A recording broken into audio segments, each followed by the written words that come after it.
gonna go see the cheetah.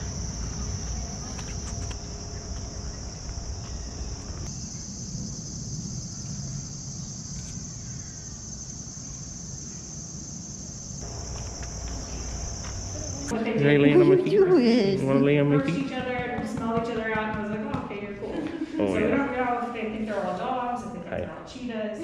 Let's see if they want them to coax them in. Oh, I'm okay. Yeah. Hi, sweetie. Oh, there's a big kitty.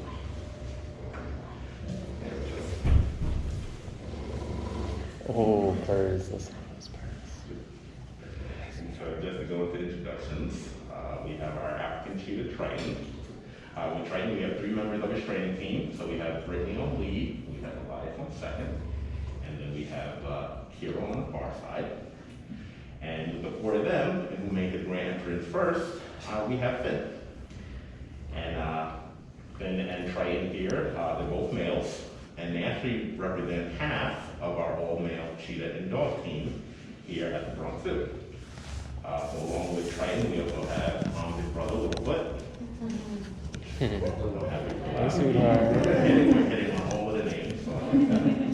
And he's actually hanging out in the back with Finn's brother, Norton, who was on Black Lab.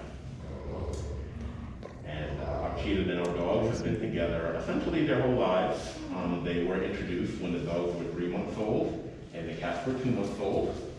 And everybody actually celebrated their 6th birthday this summer. The dogs celebrated their 6th birthday in May, and the cheetahs in June. And I'll ask you guys, or how what role do you think our 2 dogs play with our 2 cheetahs? You're absolutely right. Cheetahs are very cautionary predators, and in the African Asia where they reside, they have to be. And what they found is that in zoological settings, if they were raised with dogs at a very early age, they'll actually bond with the dog. And they'll look to the dog for a series of different cues. And so by Finn laying down there, he's actually doing his job at the highest level possible, because he's sending common cues to Triton. And then in turn, Triton is sending common cues to his trainers through that very deep retinous purr.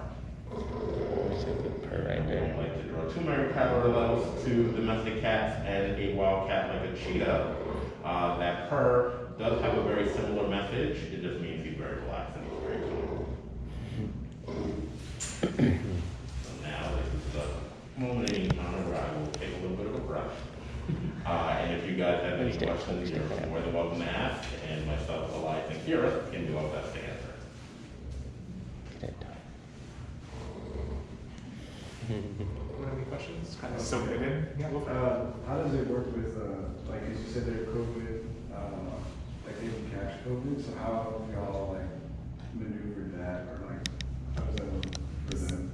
So we actually, when COVID first hit, we actually had one of our tigers test positive for it. And she was one of the first cats to actually be, to test positive of COVID-19.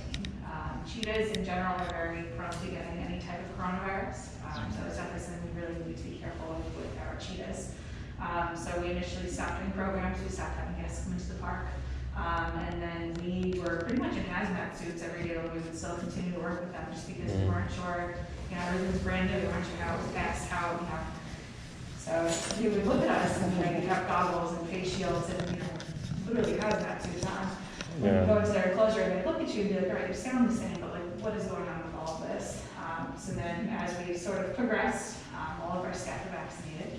And now actually our cats even just a couple weeks ago got their first dose of their vaccine as well. So we are always very cautious. Anytime we feed our cats, we always make sure their hands are freshly washed. We don't touch anything prior to that. We're still wearing our masks with them all the time. And then this room used to be filled with 20 people. And then when we first started doing programs again, we were eliminating it to 6, and now we're up to 8. So we're just slowly getting our numbers back, but still keeping enough distance between you guys and the cats.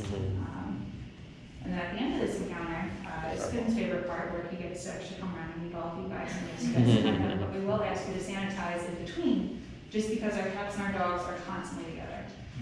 So we always want to take that extra precaution just to be sure. But there's definitely a transition. And even today, coming into this room and seeing all these different masks, it's something new for them every time they come in here. Just kind of getting, the cheetahs used to coming into, classroom to participate in programs like this took a lot of work. And that work continues to this day. And most of that work is done, by the cats and also by their awesome training staff. What you see Brittany doing is essentially a training set, and you guys are helping her with that. She's not asking Triton to perform tricks, but asking him for a series of different commands and behaviors. And with Wyatt being on the team as well, he can elaborate a little bit more. Thanks, Ty. The awesome training staff actually has the day off, so it's just us today. But what you'll notice, and very early on, you'll probably notice is that everything is voluntary.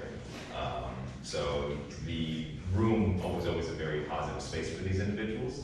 It was the first place the cats met the dogs. It was their playroom. It served as a very positive space early on in their lives. And so when we started inviting the general public in here, we wanted to make sure that it was, that positivity remained. That was a common thread. And that's why you'll see us just ask you guys go over the guidelines, make sure that you're interacting appropriately in here, because this environment represents a lot of trust that's been built on years of experience. So what we're doing right now is we're kind of shaping some behaviors using part of Triton's diet. This lay down behavior is great because it lets me pet the cat. It lets me desensitize any palpation towards the abdomen. We've been able to do ultrasounds, radiographs. We've been able to do vaccines just on the hip. And we've even been able to draw blood from the tail over here, all while Triton's just laying down in this position, Nice. while Brittany's reinforcing. And so that's fantastic because it removes the variable of anesthesia. And so sometimes animals don't react that well to it, and so if we can train the behavior so it's safer for the cat and the staff, we'll opt for that. They also know some other behaviors. We'll present their claws to the front of the enclosure. We're able to trim their nails and check their pads. Cheetah are one of the few cat species that doesn't have the ability to fully retract their claws. That's what really helps them gain those speeds that they're always famous for, but it also presents a problem if they're not wearing them down appropriately. And so if they don't manage it on their own, we'll step in and we'll help manage it for them.